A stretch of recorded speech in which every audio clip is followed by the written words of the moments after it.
Bonjour à tous, j'espère que vous allez tous bien. Donc comme tous les jours, c'est parti. Quotidienne NBA avec les analyses publiques gratuites de tous les matchs NBA qui ont lieu le soir même. Ce soir, on a deux matchs.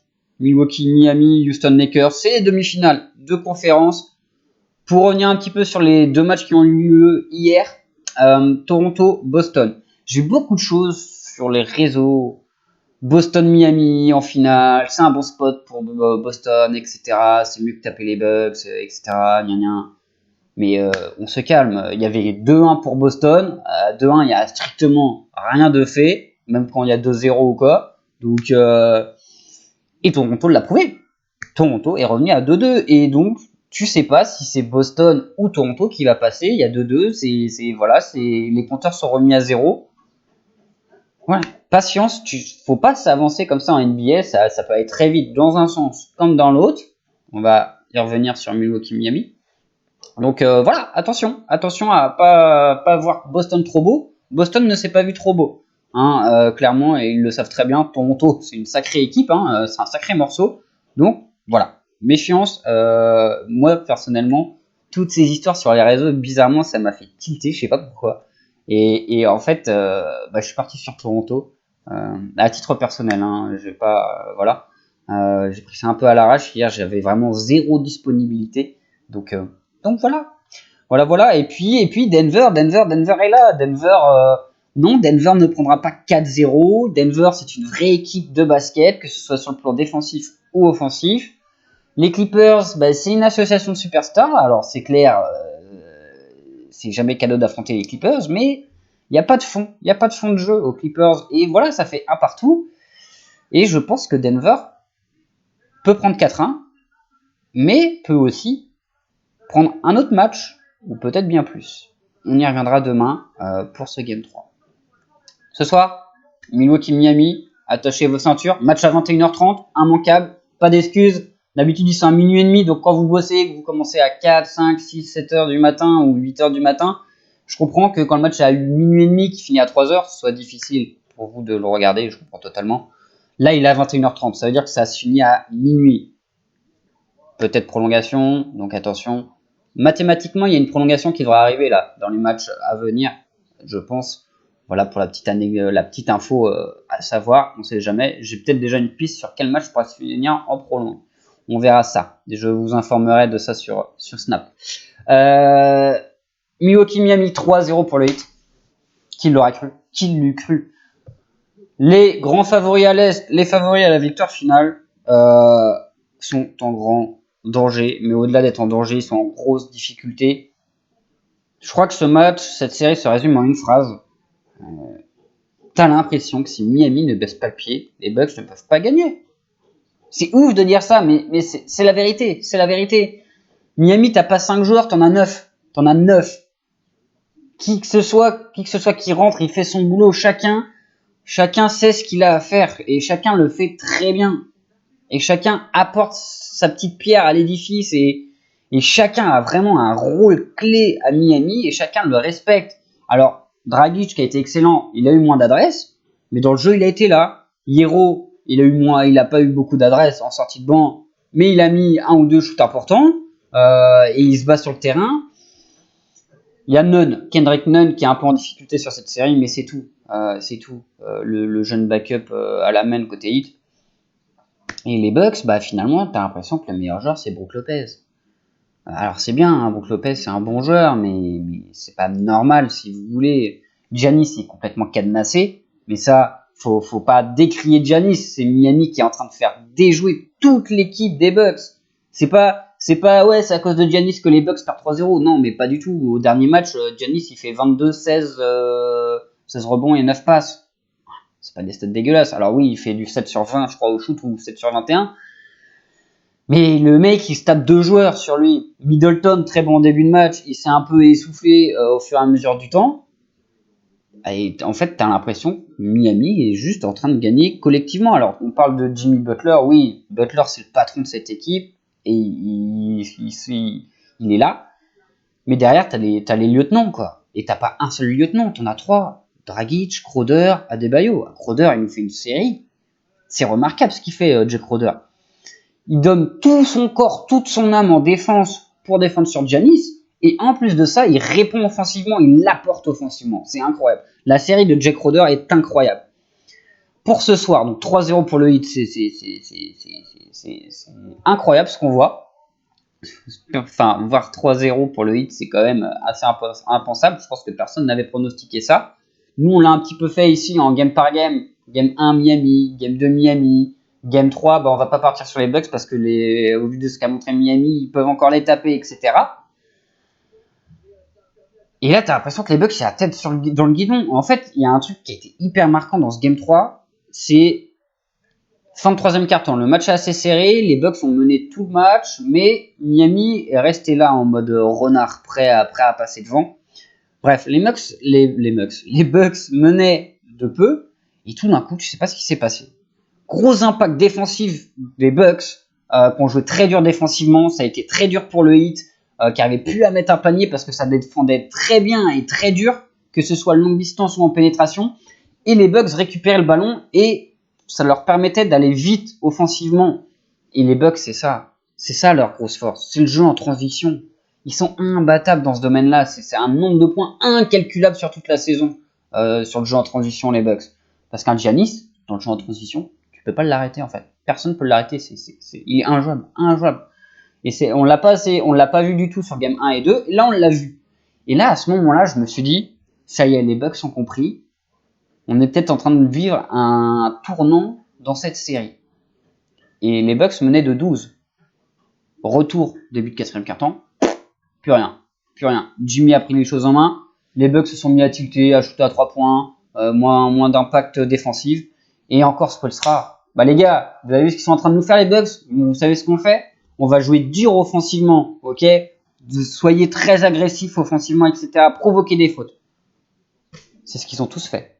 Et à 6 minutes de la fin, Miami était dans le bonus. Ça veut dire que dès qu'il y avait faute, Miami allait sur la ligne des lancers francs. Leçon tactique de Spoelstra dans cette série. Alors attention, 3-0, la série n'est pas terminée, même si évidemment ça paraît très dur, voire impossible que les Bucks retournent la situation, mais impossible n'est pas français. Je pense vraiment que le Heat ont intérêt à plier la série ce soir. Pas laisser, en fait, si vous voulez, une chance aux Bucks d'espérer de revenir à 3-1 et peut-être à 3-2, et là tu te dis oulolololo, qu'est-ce qui se passe, et toi tu commences à faiblir mentalement, etc. Tu te dis oh non, tout ce qu'on a fait et tout, c'est pas possible. Tu vois, même ton subconscient, etc., ça te travaille. Donc attention, je pense que le Heat doit vraiment faire au plus vite pour plier cette série. Je pense de toute façon qu'ils ont les joueurs et le coach pour ne pas tomber dans, entre guillemets, la facilité. Ils savent très bien que les Bucks, ça reste les Bucks. On a une info sur Giannis, incertain. Alors, je sais pas si vous avez vu la fin de match, c'est incroyable quand le Heat mène de 7 points.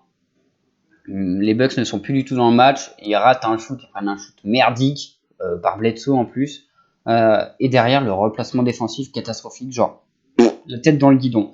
Et là, Giannis, on parle beaucoup de départ de Giannis. La série n'est pas finie, qu'on parle déjà de Giannis ici, Giannis là, etc. Alors, on parle des Warriors, de Miami, de Dallas. Mais il y a les playoffs, ils sont en demi-finale. Attendez. Et, je sais pas ce qu'ils nous font les médecins. Giannis est incertain ce soir. Alors, est-ce que c'est pas lié à tout ça? Est-ce que, en fait, les Bucks laissent tomber? C'est fini. On rentre à la maison. Ils y croient plus du tout.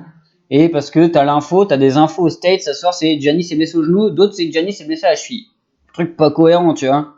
Et en fait, la blessure, il s'est faite au premier quart-temps. Et après, il a joué, il avait aucun problème. Il avait aucun problème. Voilà. Donc, je sais pas trop comment prendre cette info, j'ai du mal à cerner le truc. Est-ce que là, en fait, les Bucks, clairement, ils abandonnent? Je trouve ça bizarre, ce serait étonnant quand même. Donc voilà, un peu d'orgueil quand même. Tu vas pas prendre 4-0 contre le Heat. C'est parti pour. Moi j'ai envie de partir sur Miami ce soir. Et d'un autre côté, je me dis putain, les Bucks, ils vont vraiment prendre 4-0 contre le Heat. Alors vous savez, hein, moi je suis pour le Heat à fond sur cette série, mais le Heat mettre 4-0 aux Bucks, putain, j'ai du mal à y croire. Et en fait, encore c'était hyper value de partir sur le Heat à 2,65 sur les 3 matchs précédents.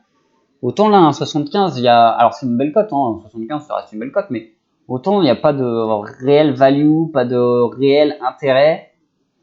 Limite les Bucks à 2-10 ça devient intéressant quoi, tu vois. Mais dans quel état d'esprit ils sont? Et c'est pour ça, moi honnêtement, en fait, j'ai pas envie de parier sur ce match-là, voir en live peut-être, voir un petit peu comment ça se passe, début de match, etc. Giannis va-t-il jouer, voir un petit peu comment sont les Bucks. Parce que t'as l'impression que le Heat, de toute façon, ils en ont encore sous le pied, quoi. C'est comme je vous disais, le game 1 par rapport au game 2. Le game 1, les jeunes n'ont pas été adroits, je vous ai dit. Mais au game 2, ils ont quand même mis 115 points, bref. Et si Butler il met pas 40 points, t'as les jeunes qui sont capables de mettre plus au scoring. Et donc, Miami peut encore prendre ce game 2. C'est ce qui s'est passé. Game 3, ils n'ont pas été encore adroits. Robinson 2 sur 8. Nunn, bon, il est pas du tout dans la série. Et Hero, je crois qu'il a 4 sur 11, 4 sur 12. Enfin voilà. Ils peuvent faire beaucoup mieux en termes d'adresse. L'adresse, ça va, ça vient. Je le dis et je le répète. Donc, il y a encore cette marge côté hit. Et en fait, t'as l'impression que s'ils baissent vraiment pas le pied, les Bucks ne peuvent pas gagner. C'est ouf de se dire ça, mais c'est la réalité, c'est le concret, c'est ce qu'on voit, c'est ce que cette série est en train de nous montrer, quoi.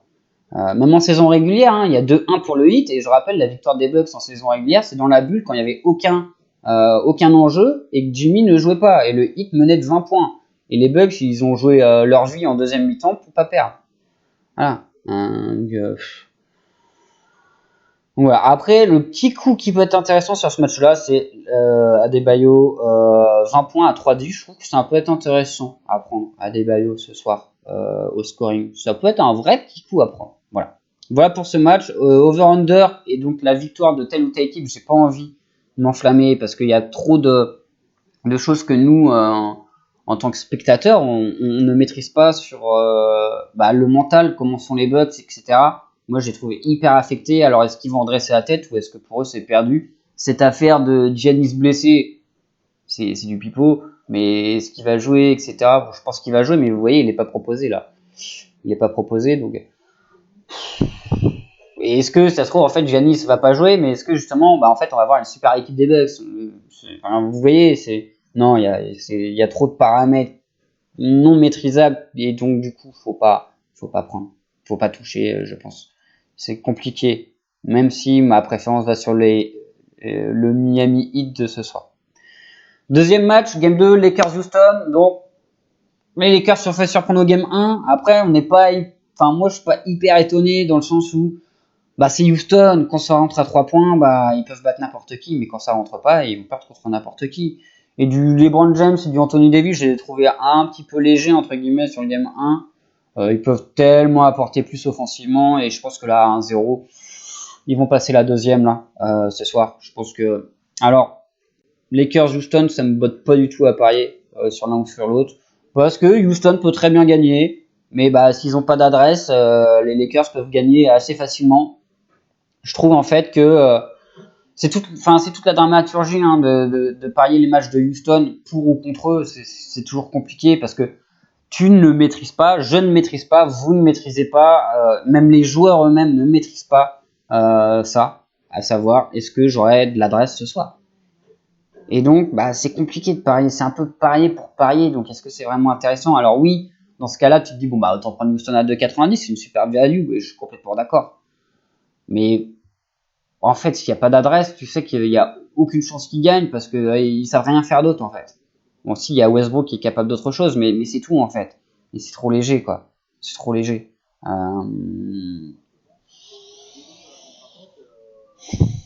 Moi, je partirais plus sur du scoring. Pour moi, Davis, il met ses 25 points ce soir sans trop forcer. LeBron aussi.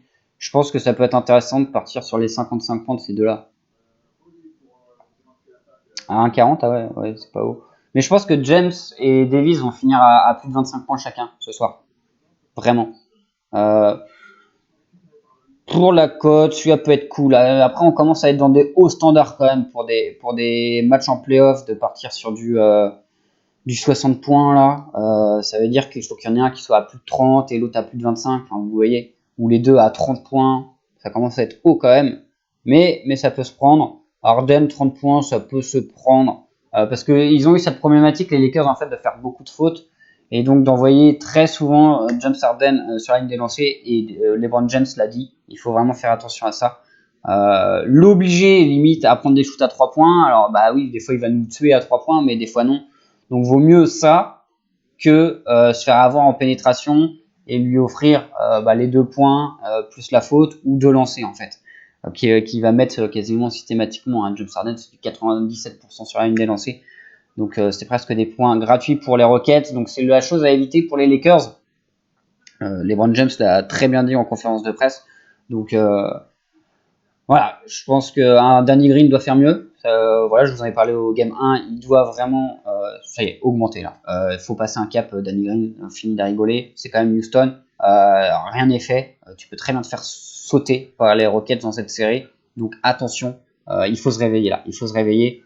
Mais je vois surtout LeBron James, Davis là mettre tout le monde d'accord ce soir pour essayer, je dis bien essayer et non pas pour revenir à un partout, parce que Houston aura son mot à dire et ça va être très dur à parier cette série, parce que avec ce que je vous ai expliqué sur l'histoire des 3 points de Houston, donc méfiance, mais voilà, partir sur le scoring. Donc ce soir très compliqué en termes de betting, parce que tu sais pas l'état d'esprit des Bucks, etc. Tu sais que le Heat vont tout faire pour gagner, parce que Giannis va jouer, etc. Le Heat est-il capable vraiment de mettre 4-0 aux Bucks? Est-ce que même si tu sais que rien n'est fini, qu'il faut absolument gagner ce soir, est-ce que ton subconscient, t'auras pas un peu de relâchement, etc. C'est des choses qu'on ne maîtrise pas, donc attention. Cette histoire de pas maîtriser aussi dans le match Lakers-Houston l'adresse à 3 points des Rockets, c'est compliqué. Voilà, il y a des jours, il y a beaucoup à faire en termes de pronostics. Il y a des jours, il y en a moins ou il y en a pas. Ce soir, moi, je trouve que ça peut être intéressant sur le match de Miami de partir sur Adebayo 20 points à 3-10. Ça peut être un joli petit coup à faire. Il y a un petit billet à mettre, je pense. Après, peut-être voir en live comment ça se passe. Le match est à 21h30, messieurs, dames. Il n'est pas à minuit, etc. Donc, ça peut se regarder le match. Si ça commence à 21h30, ça se finit à minuit. Donc là, vous avez l'opportunité de voir un match de play-off. Je sais que quand on est français, amoureux de basket, si vous bossez, c'est compliqué de suivre les matchs. Donc là, vous avez vraiment la possibilité de regarder ce match-là. Donc vraiment, n'hésitez pas à allumer vos télés, vos streamings, si vous n'avez pas beIN Sport. Voilà. Et puis, je vous souhaite un bon dimanche après-midi, un bon dimanche soir, une bonne journée, tout simplement. Un bon match si vous le regardez, match à 21h30. Et je vous dis à demain pour la suite des analyses Playoff NBA 2020. Ciao, ciao.